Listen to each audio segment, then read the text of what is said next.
Okay, welcome to Cobra Kai Never Dies, where we dissect our favorite karate show, Cobra Kai.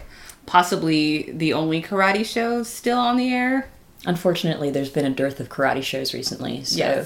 Yes. I'm your host, Nina. And I'm your other host, Lata, and we are collectively Cobra Kai Never Dies.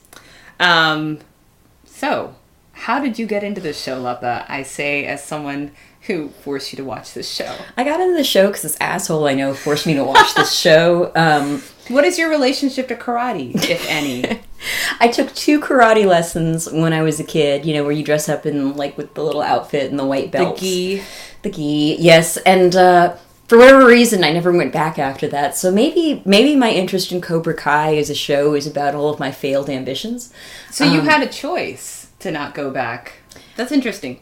I don't remember exactly why my parents were like, no. Maybe they just thought that, how good is karate going to look in a college application? Just forget this. But yeah, never went much further with it. But I got in the show because my friend, Nina, who is right here with me, is obsessed, under the bus completely obsessed with everything related to the 80s. And I want to say this. I think this is important to get out of the way. Generally, Nina has the worst taste in everything.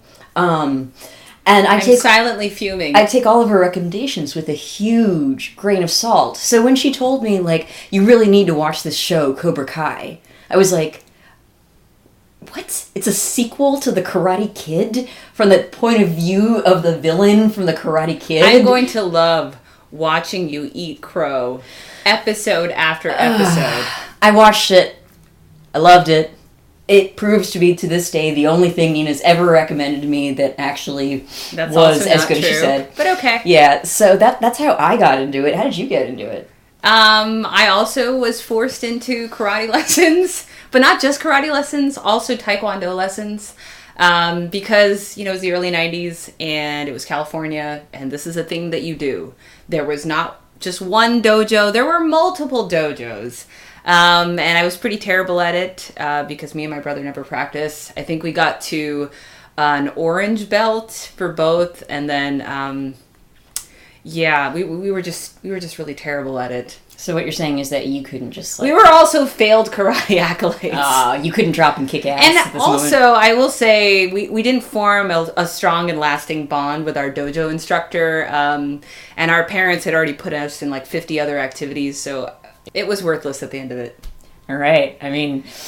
So with our illustrious karate backgrounds, we really felt like we could do justice to this show and really go into the accuracy of the fights. That's true. But I will say the show and really the Karate Kid series is not about karate.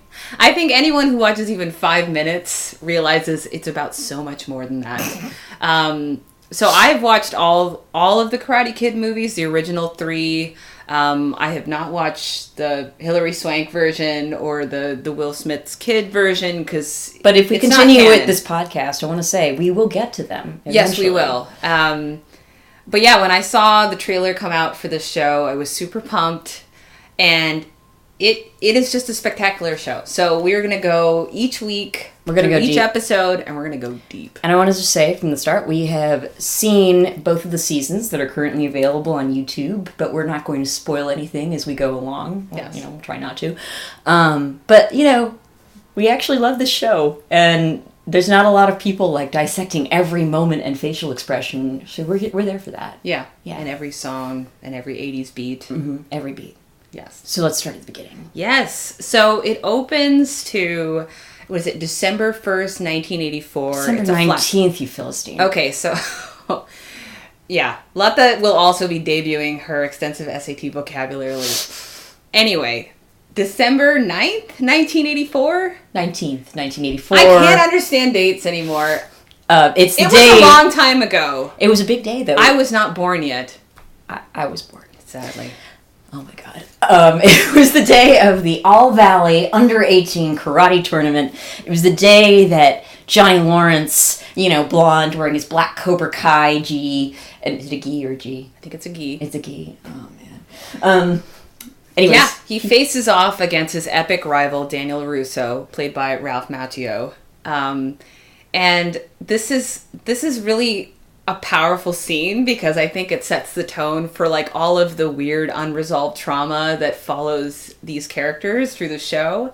And I think that the creators realized that this scene where they square off is a formative and maybe erotic moment in many people's lives. It's definitely erotic. My first impression of this fight scene is Johnny Lawrence can actually do karate. Like, the kicks he's doing, he's high kicking, he's side sweeping, I don't know any other karate terms.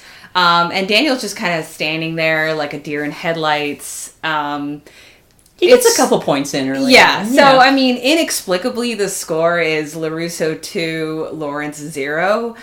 I don't know why. I really can't understand it. And I've seen that first Karate Kid movie at least 3 times. So what you're saying is you feel like Johnny Lawrence was robbed. I do. I'm automatically on Johnny's side because just watching that first fight scene, I'm like, one person clearly has a level of karate skill from years of training, and another person is standing in their white gi.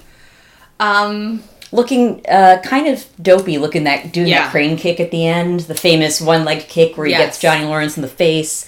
Yes. And I do not believe that you were actually on Johnny's side as like a young, impressionable child watching this movie. I was probably team Ralph Macchio. I was actually in love with Ralph Macchio when I was a kid. He's cute. He's a very cute kid. It's actually through watching the show that you start to realize there's more to Johnny's story than just 80s bully. Right. And I want to say, like, as a global thing about Cobra Kai, I think what's great is that you feel for Johnny. Johnny's, like, definitely the hero of our story. But, like, they don't do that by, like, rewriting history or, like, making him not a jerk. And actually, like, he's a jerk, but he's also, like, a good guy. And they also give an introduction to Kreese, who is the Johnny's coach of Cobra Kai. Sensei. You know what? I took a record 6 months of karate, so I speak with some authority. From my 2 lessons, it's Sensei.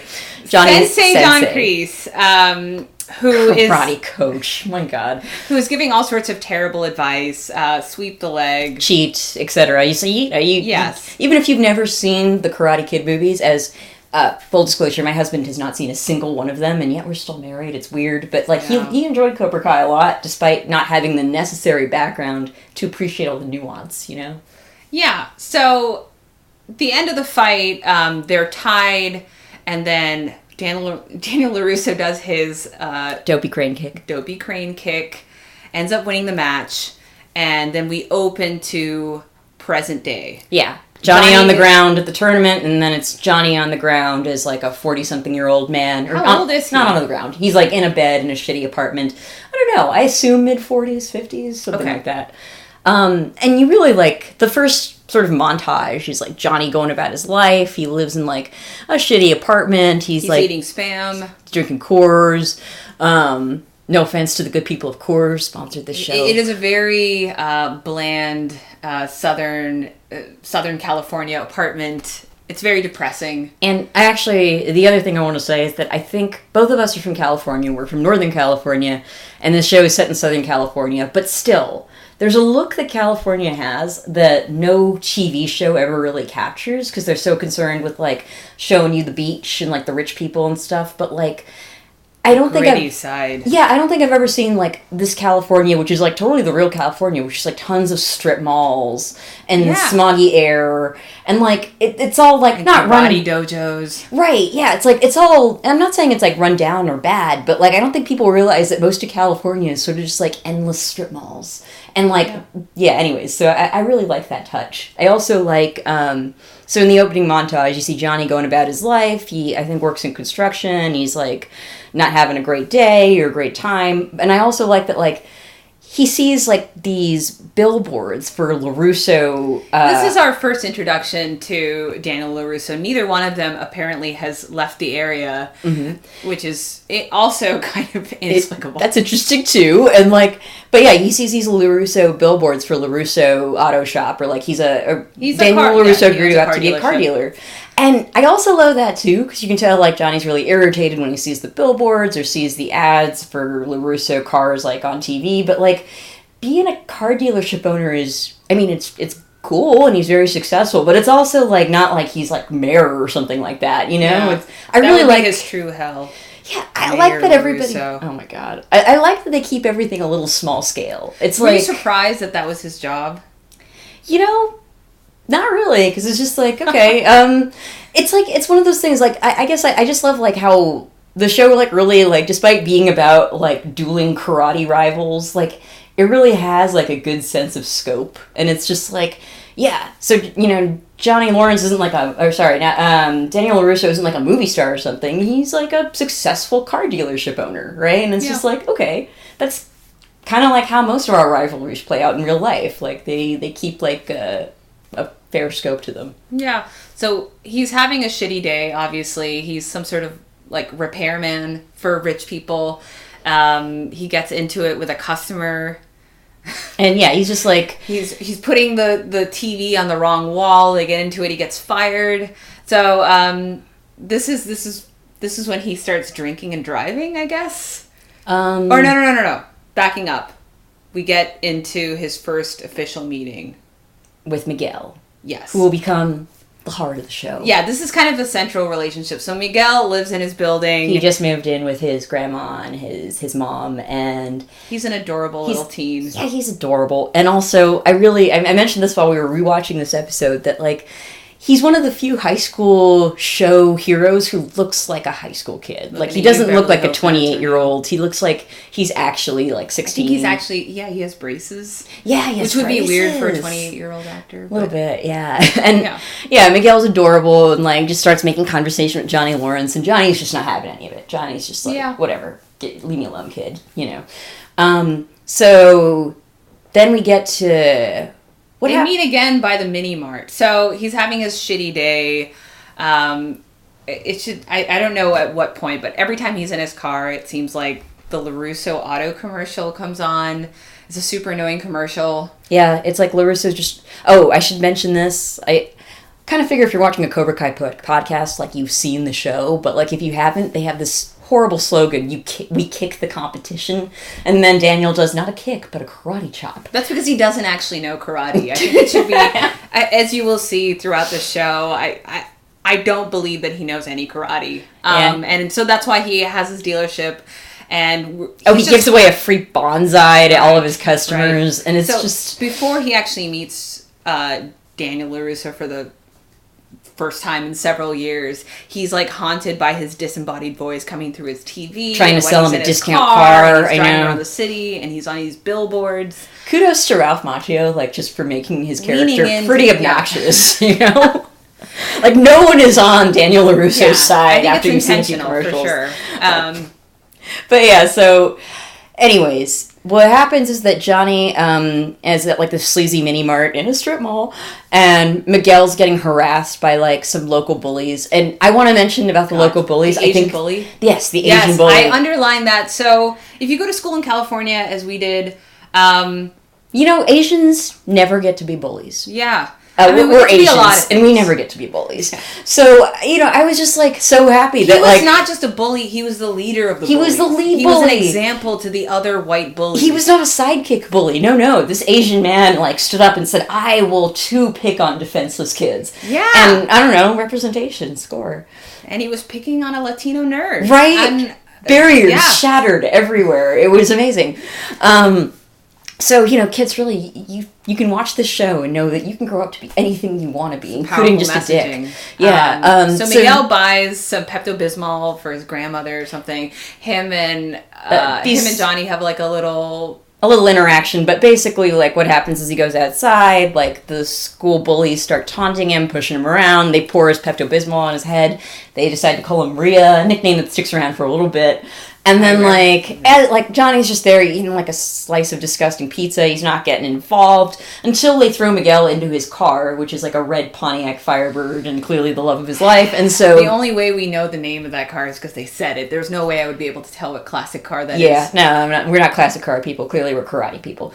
But, yeah, so that's when Johnny steps up, and you get to see him do karate for, like, the first time in probably a million years. And there's something very satisfying about seeing a middle-aged man kick the the crap out of a group of teenage boys. And they had it coming. They really did. And it was kind of like an Indian-style fight scene where the bullies kind of came at him one at a time. Yes, it was like a Bollywood movie. I mean, it's great to see. Yeah. And the Asian bully just kept rising up and trying again. But yes, he kicks their ass. The cops come. He's a middle-aged man beating up a bunch of teenagers, so he's the one who, of course, gets pepper sprayed, hauled away to jail. He gets bailed out. When he goes back to his apartment, you find out that his stepdad is the one who bailed him out. So you get a little bit of Johnny Lawrence characterization there, you know. And you're feeling pretty bad for the man at this point. Yeah, his stepdad's clearly a dick and actually tries to buy him off. Yeah, basically gives him a check. Why and would it's just anyone like, try to buy me off? I know. I wish somebody would. You could buy me off if you want to. Every day, I wish I had the money to scrape together to buy you off. But you don't, and that's why we're co-hosting a podcast. It's a slippery slope, kids. Right. So yeah, he turns down the money. So he's not having... So this is the next day, I guess. And he... What point does his Firebird get destroyed? Okay. When does the drinking and driving come into this? Right. We just watched it 20 minutes ago. It kind of seems like he's just drinking Coors and driving a lot. So you do sort of miss track. Like, it's hard to keep track. But I think what happens is that, like, he's watching a movie. I think you said it was Top Gun? I think it was Top Gun. And, you know, it actually just perfectly fits. We got to get our fact checker on this. Yes. But, he's stuck 30 years in the past. Right. And he's watching this movie and he's feeling bad. And, like... He's really getting into it, and, like, there's a speech about, like, realizing your potential that you can see that he really, like, relates to. He has more flashbacks about the All Valley tournament. No, that's in a moment. Like, what happens is that he sees a LaRusso car commercial, and it just, like, drives him over the edge. He, like, destroys his TV. It drives us all over the edge, to be honest. Right. I mean, at this point, you're just like, if you hear that commercial once, it's enough. Yeah. So come on down and visit LaRusso Auto Group. Every customer leaves with their very own bonsai tree. We kick the competition. So he hops into his red Pontiac Firebird with his Coors product placement, and then he goes for product placement for what? Red Pontiac Firebirds and Coors, obviously. For your life being at a epic nadir before you rise up like a phoenix. Still drinking Coors, though. Yes. So he's not, like, casually drinking and driving. He's, like, swerving all over the place. And then comes all these scenes of his adolescence flash, Elizabeth Shue, the All Valley tournament, and, like, stupid LaRusso's face. I will honestly say that, like, you would think that this show would be incredibly cheesy, but it honestly avoids a lot of that until this point. When it's like, he has a flashback, and then you can, like, oh, there's Elizabeth Shue's face. And then you see him smiling. Elizabeth Shue is, by the way, the central love interest in the first movie. And I think she pieced out after the first movie, never to be seen again. Or will she? But we don't know. Still lingers heavily on the minds of our protagonists. Oh my god. And I don't know how long they dated. I don't remember that. But the fact that he's still living it. Still thinking about her while drunk driving. God I know. Damn. And then, I want to haunt a man's dreams like that. Maybe you do. I don't know. Yeah, you just don't know about it. Somebody's drinking a Coors right now and thinking about you. The All Valley tournament. A dream. But yeah, and then you see him, like, he thinks about Daniel and he frowns and he, like, thinks about his old karate sensei and he frowns harder and it's just a little bit like, oh my god. And I will say, ridiculous. William Zabka is a terrific actor. He is so good, but not even he can sell this. It's ridiculous. But anyway, somewhere in his drunken meanderings, like, his red Pontiac Firebird ends up getting hit by a car driven by a bunch of teenage girls. Reckless teens. Reckless teenage girls, and they, like, just scream and drive away without, like, saying anything or doing anything. And his car is totaled, and it is towed away to none other than LaRusso Auto Group. Yes. And this is when you finally get to see Daniel LaRusso in the flesh, not in commercial form. We've all been waiting for it. And I will say his introduction is just as annoying as I thought it would be.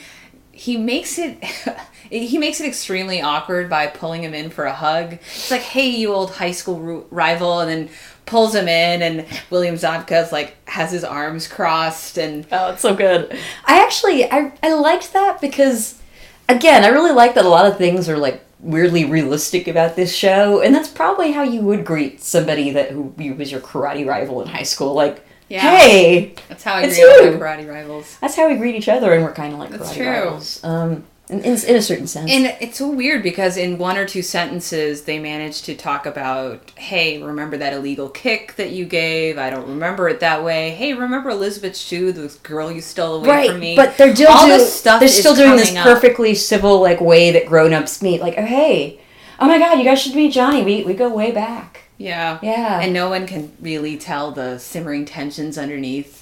Right, yeah, like the other guys at the car dealership were like, oh, cool, the karate guy. But yeah, like, and then Daniel does this thing where it's like half classy and also half incredibly passive-aggressive almost, that he's like, you know what, like, this is on the house. This fixing up of your car is on the house, which is a little bit like... He's like, we can afford it. Look around at my dealership. But I think it's worth saying that he undercut that gesture by saying, you know what, I got something for you. And he runs back and he gets a bonsai and he hands it to Johnny. And then you just want to punch him. But then he says the words that actually, these are the words that launch this show into action. These are the words when he says, he gives him the bonsai tree and he's like, you know, I don't really blame you for anything that happened back then. It was Cobra Kai. And we're all better off without them, am I right? Dun, dun, dun. Dun, dun, dun. And that's then it. Johnny storms out. He throws that mass-produced bonsai to the floor. Which is honestly what it deserved. Bonsais are pretty expensive. I felt bad about that. Really? Yeah. I don't trust that it was even a real bonsai. I think Ralph Macchio had sold out so early on. He has like 50,000 of those things in a faux greenhouse in the back. Oh my God. What the fuck? Like, I don't understand anything about that bonsai move. Anyway, this is the final straw. And Johnny gets back to his shitty apartment complex, runs into Miguel, and he's like, I'm going to teach you karate. Let's fucking do this. I'm going to teach you Cobra Kai karate. And, you know, and then he, like, takes that check that his stepfather gave him. He'd ripped it up. He tapes it back together. And, you know, he's going to start a dojo with it. And yes, there's a montage of opening a dojo. Yes, and he paints on the wall, strike first. Strike hard. No mercy. And it's just, it's a perfect ending. And just, what did you like so much about it, Nina, before I say what I like so much about it? I think it packed a lot in to one episode. You get all of the main relationships, but I think we actually feel like he's going to come back from this. Like, he's had the most epically shitty day and night a man can have. His car is totaled. His stepfather's a jerk. He meets his high school rival who owns a car dealership and gives him a bonsai. I mean... That cannot be borne. I know! It's an offense that it demands payment in return. Yeah, and the payment that can only come in the form of starting a karate dojo. Yes. It's a very weird show to explain, actually, when you put it in those words. Oh, and final thing, while we're setting up the characters, we note that one of the reckless teens that totaled Johnny's car was, in fact, Daniel LaRusso's daughter. Dun, dun, dun. Right. Yeah. Mystery teen. Mm-hmm. So, all of this will become important later, but... Yeah, generally, it's like, considering who recommended the show to me, I was expecting... A visionary? I was expecting something, like, a lot cheesier, and I would have to say, like, it's kind of, like I said, it keeps things real. It, like, doesn't, like... I mean, Johnny's life is kind of shitty, and he's, like, a deadbeat, but he's not, like, a hobo or something. Yeah. And, like, and Daniel LaRusso isn't, like, there are king of Asian the world. bullies all over the place. Totally, man. Asian bullies are the silent epidemic people do not talk about. And if only to put a spotlight on that, like, yeah, this episode gets an A for me. All right. I'll give this one an A as well. You didn't think about your grading system at all, you know did what? you? We'll do, like, 5 kicks, 2 side sweeps. We'll figure out the rating system later. I really think it gets... No, you know what? 5 crane kicks. It gets 5 bonsais for me. Is that good? I don't know. I don't know. These are all questions to parse in a later episode. And remember, kids, strike first. Strike hard. No mercy. We were supposed to say it at the same time. Okay, no mercy. No mercy. I think that was at the same time. Yeah.